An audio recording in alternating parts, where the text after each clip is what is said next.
gospodo, zahvaljujem svima koji su došli na današnju pres konferenciju Srpske liste. Povodom činjenice da smo na lokalnim izborima u Herceg Novom, koji su održani u subotu, oštećeni na pojedinim biračkim mjestima i da je prekrojen naš izborni rezultat. Prije toga, želim javno da se zahvalim svim biračima Srpske liste koji su imali hrabrosti, petlje i političke moći da podrže koncept koji zagovaramo od 2006. godine. Zahvaljujem se objema grupacijama u tom biračkom tijelu, onima koji su za sada formalno javno definisani, a to je 2 od 100 glasova koje smo dobili shodno zapisnicima, i onima preko tog procenta koji su glasali Srpsku listu, a čiji glasovi su nam pokradeni. U startu ću vam saopštiti koje je nepravilnosti na lokalnim izborima u Herceg Novom uočila Srpska lista i koje će procesuirati opštinskoj izbornoj komisiji i, ukoliko bude trebalo, i drugim instancama. Biračko mjesto broj 40, Bijela 4, na kome je evidentirano 13 nevažećih glasačkih listića, od kojih najmanje 3 na kojima je različitim hemijskim olovkama uz redni broj 5, na kome je zaokružena Srpska lista, zaokruženi redni broj 6, ispred naziva liste Nove srpske demokratije. Biračko mjesto broj 48, Bijela 2, građanin koji se nije prijavio izbornoj komisiji, niti se potpisao, upao je na biračko mjesto, uzeo je od predstavnika Demokratske partije socijalista u biračkom odboru glasački listić, glasao i napuštio biračko mjesto. Biračko mjesto broj 17, Igalo 2, od 9 nevažećih listića, uz jednu zaokruženu peticu ispred Srpske liste, zaokružen je drugom hemijskom olovkom dio šestice, odnosno rednog broja ispred naziva liste Nove srpske demokratije. Na biračkom mjestu broj 36, Savina 2, ista osoba koja je glasala i na biračkom mjestu broj 4, Sušćepan, glasala je putem pisma. Kontrolni broj kupona je 0015600. Na biračkom mjestu broj 26, Topla 3, ne poklapa se broj listića i evidencija o onima koji su obavili glasačko pravo. Na biračkom mjestu broj 29, Topla 6, glasačka kutija nije imala dno i kompletno se raspala prilikom prevrtanja ili otvaranja, kako hoćete, odnosno pokušaja izručivanja glasačkih listića. Na biračkom mjestu broj 39, Zelenika 1, na 3 nevažeća glasačka listića različitim olovkama zaokružene su Srpska lista i još jedna izborna lista. Sporan je i sadržaj 3 koverte sa glasačkim listićima prilikom glasanja putem pisma. Na pojedinim biračkim mjestima zabranjeno je glasanje sa starim, takozvanim plastičnim ličnim kartama, dok je na drugim stimulisano da više građana glasa uz pomoć istih. Na biračkom mjestu broj 2, Sutorina, jedan glasački listić sa uredno zaokruženim brojem na zbirnoj listi ima neotkinuti kupon. Na 3 biračka mjesta nije prebrojan, odnosno registrovan stvarni broj glasova Srpske liste. Duplo veći broj građana u odnosu na podatke iz zapisnika nam je uz dostavljene izjave, jedinstvene matične brojeve i potpise potvrdio da je glasao za Srpsku listu. Ovo je dio krađe koji je napravljen Srpskoj listi u Herceg Novom. Drugi dio tiče se ambijenta koji je vladao uoči izbora i na sami dan izbora. Treba imati u vidu da je Nova srpska demokratija, iako bez odbornika u Skupštini opštine Herceg Novi, u prošlom sazivu lokalnog parlamenta dobila 60.000 evra od strane lokalne vlasti koju je dominantno činila Socijalistička narodna partija.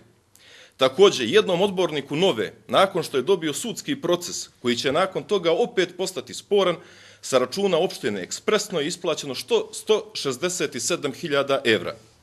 Taj odbornik nikada više se nije pojavio na sjednicama lokalnog parlamenta, a SMP se nije opterećivao, pa je lagano uvodio pokret za promjene u lokalnu vlast. Sistem trulih kompromisa, nesporno najjače partije u vlasti, SMP u Herceg Novom, neumitno će dovesti u ovom mandatu do ponavljanja slučaja Andrijevice, u kojoj su također opozicijoni birači većinom glasali protiv režima Mila Đukanovića, a odnos snaga se već nekoliko puta promijenio nalik razvoju situacije tokom bitke za Staljingrad. Želim javno da saopštim još nešto. Dio tradicionalnog biračkog tijela Srpske liste u Herceg Novom lomljen je principom prepada, ucjenama i prijetnjama. DPS to čini svim oprobanim nedemokratskim i kriminalnim metodama. SMP nudio beneficije, prije svega mogućnosti za pripravnike i uslovno obećavao radna mjesta, sve to uslovljavajući prelivanje glasova Srpske liste ka SMP-u, dok je Nova prijetila otkazima funkcionerima Srpske liste u lokalnoj administraciji i osvetom po završetku izbornog procesa. O tome nema potrebe da ćutimo jer je to istina i jer u programu i djelovanju Srpske liste nema naglaska na kompromise, pogotovo ne na trule dogovore. Ukoliko se ostvari bilo koja prijetnja ili se nastave ucjene, Srpska lista će za svakog svoga člana zaštitu tražiti pred domaćim tužilaštvom i sudovima, a paralelno ćemo i međunarodne institucije upoznati sa tim da li se pojedine opozicione strukture razlikuju od Demokratske partije socijalista kada je u pitanju egzistencijalna egzekucija nad političkim konkurentima ili protivnicima.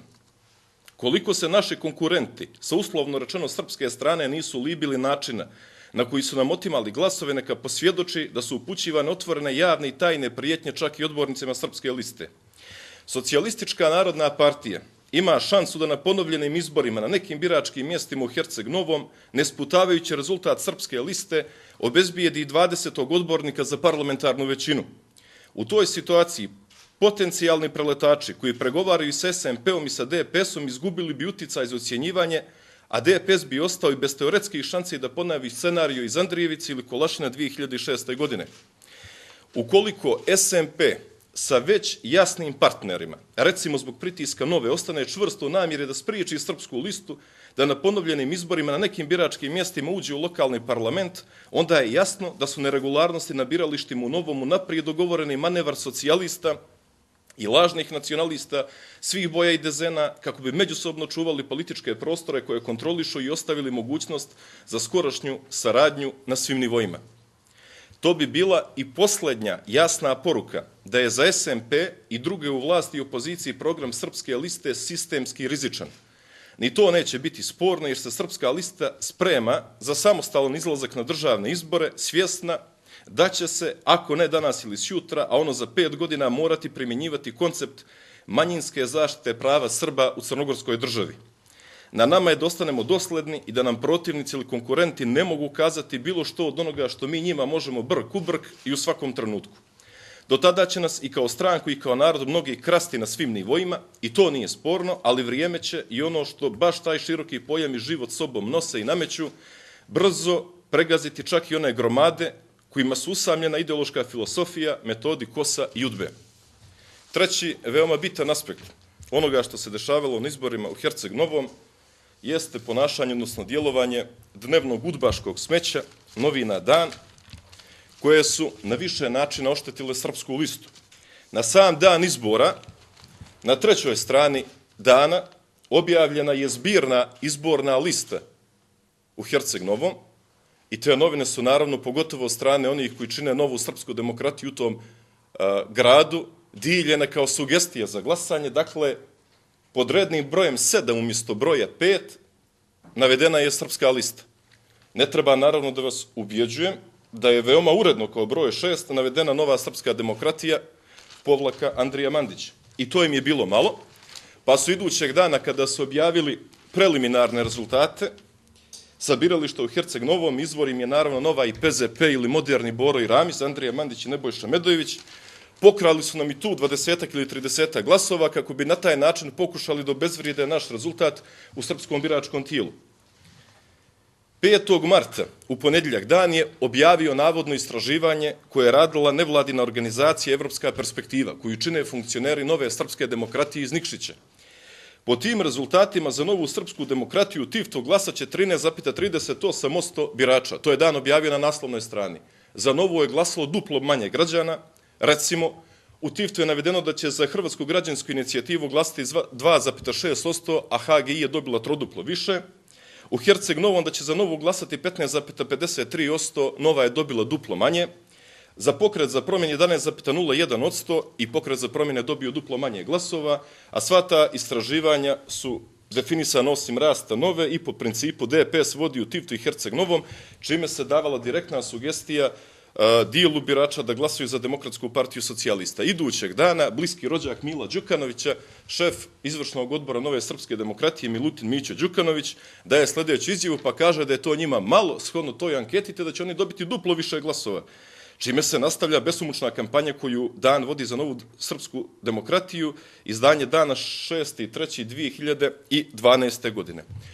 Srpska lista je do završetka izbornog procesa u Herceg Novom u prethodnom mandatu sa 3 odbornika bila treća po snazi politička organizacija nakon Demokratske partije socijalista i Socijalističke narodne partije. Tokom izborne kampanje samo jedno jedino saopštenje ili konferencija za novinare prenijeti su u udbaškom smeću dnevnoj novini Dan. I to je urađeno sa 7. na 8. marta, dakle konferencija za novinare 7. marta preneseno 8. marta u udbaškom smeću. Kada pogledamo i analiziramo odnos recimo koji prema građanima Crne Gore ima pobjedi ili Dan, možemo kazati da je pobjeda gospodski list, jer recimo u pobjedi možete da pronađete da čovjek koji se potpiše imenom i prezimenom drugog čovjeka nazove govečetom, sa druge strane otvorena je pljuvonica, ljudi se potpišu imenom i prezimenom, manje je podmetanja nego u dnevnoj novini Dan i vjerujte do ovoga ponašanja Dana, kada su u pitanju lokalni izbori, ono što rade Srpskoj listi u zadnje 3 godine, sebe predstavljajući kao srpsku novinu, ja nijesam razumijevao kako se to ljudi u Crnoj Gori ubijali ili smještali jedni drugim od 41. do 45. I kako smo kao narod u zadnjih 100 godina imali međusobnih 100.000 žrtava. Međutim, kada se pogleda šta rade dvojice ljudi koji vode Dan, od kojih je bio jedan od šefova štaba Demokratske partije socijalista na izborima, na lokalnim izborima u Nikšiću 2004. godine Nikola Marković, i jedan drugi koji je komunjara, koji je presvučen u navodnog nacionalistu, a radi se o Mladenu Milutinoviću, onda vam neke stvari postanu jasnije. Dakle, ta dvojica ljudi koji se ponašaju kao prevejane bitange, direktni su krivci, osim onoga što je rađeno na terenu i krađe na izbornom mjestu, za izborni rezultat Srpske liste u Herceg Novom. A ja ću uskoro pokazati neke tekstove koje su radili ti ljudi, prije svih Nikola Marković 2003. godine, jedna razglednica sa mora, koja je napisana u pobjedi, u kojoj su pisane ode Milu Đukanoviću i u kome je se tražilo od Mila Đukanovića da ako ikako mučenik može vlada doživotno u Crnoj Gori. Danas takav čovjek brani srpske interese na način što pokušava srpski narod da gurne tamo gdje mu nije mjesto u Crnoj Gori, odnosno da prikažu Srbima da Srbi navodno jesu ono što nisu u Crnoj Gori. Da zaključim, u periodu pred nama, dakle danas i sjutra, Srpska lista predaće svoje prigovore Opštinskoj izbornoj komisiji u Herceg Novom. Također ćemo tražiti da se provjere nevažeći glasački listići na biračkim mjestima koje sam naveo i također ćemo u jednom cirkularnom aktu prije svega uputiti jednu inicijativu predsjedniku Socijalističke narodne partije, Srđanu Miliću, koji ima najveći, ako ćemo pošteno, uticaj i na rad Opštinske izborne komisije u Herceg Novom i od volje Socijalističke narodne partije, sem Državne izborne komisije, zavisit će dalje rasplet situacije, da se dalje međusobno, kao ljudi koji generalno dijele isto biračko tijelo, pokušamo dogovoriti o tome da se stavi tačka na ovu priču i tačka makar na dio pljačke koji je izvršen u Herceg Novom. U suprotnom, bit ćemo prinuđeni radi zaštite stranačkih interesa, interesa onih građana koji su nas glasali, da proširimo ovu priču, a Milića pozivamo da, kao što ima pravo i poziva, da budu kažnjeni pojedini ministri zbog učešća na nezakonski način u izbornoj kampanji DPS-a i SDP-a, također sankcioniše ljude, odnosno da njegova partija preko Opštinske izborne komisije sankcioniše nepravilnosti koje su se desile na pojedinim biračkim mjestima u Herceg Novom. Mi istina na jednom biračkom mjestu na kome se desio incident lomljenja biračke kutije nismo imali predstavnika, dakle građanin je polomio prosto biračku kutiju, te o tome nećemo pisati ni prigovor, niti ćemo insistirati da se slučaj rasvijetli, ali potpuno očigledno, evo na osnovu ovoga što sam naveo, da izbori u Herceg Novom nijesu protekli u regularnoj atmosferi i na regularan način. Ukoliko kritikujemo Demokratsku partiju socijalisti i neke druge političke strukture za kriminalno ponašanje u Crnoj Gori, što jeste fakat, red je i da se ljudi koji pripadaju opozicijonim strankama polako popravljaju, da shvate da je vrijeme komunizma prošlo, da neće moći zastavu Kominterne koju su nosili do juče da spoje sa zastavom Evropske unije i da time zadrže jedno i drugo biračko tijelo, nego prosto, dakle, da pokušamo da u zakonskom roku do kraja dovedemo na korektan način, da finiširamo izborni proces u Herceg-Novom, a u suprotnom Srpska lista će o mnogima iz opozicije koji su odigrali ovu igranku da bi nas istisnuli zato što se naš koncept razlikuje od njihovog, progovoriti o nekim malo krupnim stvarima. Eto, toliko, ukoliko imate neko pitanje.